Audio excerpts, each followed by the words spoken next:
Yeah, my name is Leo Bone.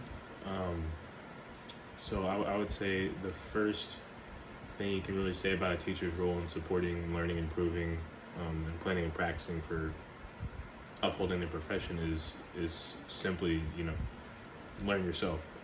As educators, we have to learn. That's why we go through school. That's why we go through collaboration. When we get out of school, we are teachers and educators, and I feel like it's important to be able to understand that you can learn from anybody at any level, um, anytime, however many years they've been doing it for.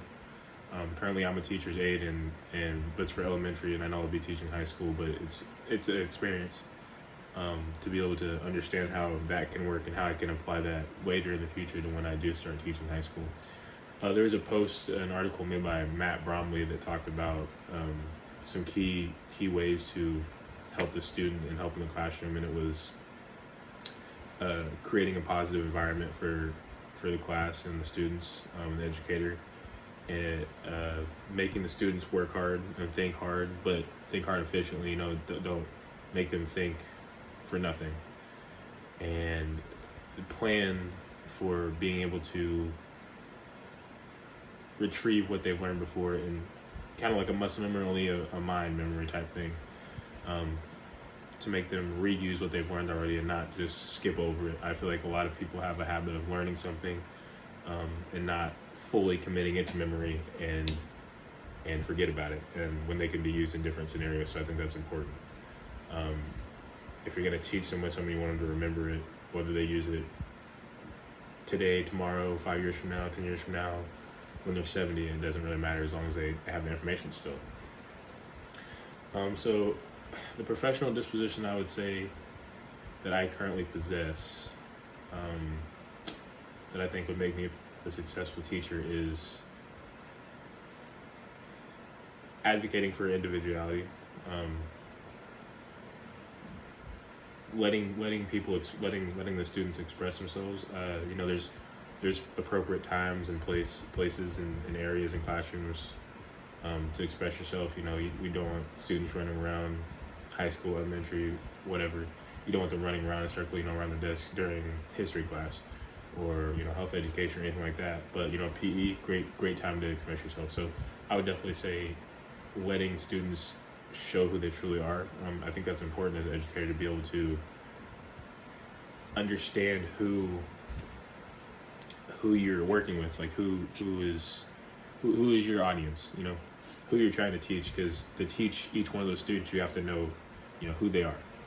I think it's important to kind of build that bond with your students, to understand how they work and how they take and what interests them. So I would definitely say that is my main disposition right now. One I need to work on, kind of difficult to say. I think for the most part, I typically agree with most of them.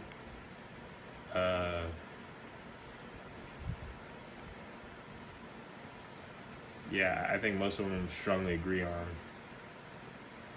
I think definitely supporting curiosity, I think I might need to work on. I support being able to express yourself and ask questions. At the same time, though, I am aware that sometimes those questions do get out of control, or too many questions, when we need to be focusing on what we're doing. I think personal biases can have a crazy effect on learning and teaching. If you take anything you learned outside personally into the classroom, it can affect you, especially if it's negative. So I always try to stay positive in that aspect. I think according to the expectations of the profession, you should take the biases not personally. Okay? You should respect the bias, but not use it in any negative way. And I would say that I plan to uphold all my dispositions and help the learners relate to education by just showing them who I am. I'm showing them that I was just the same as them one time. I had to learn just like them, and that I'm really here to help them as much as I possibly can at the end of the day.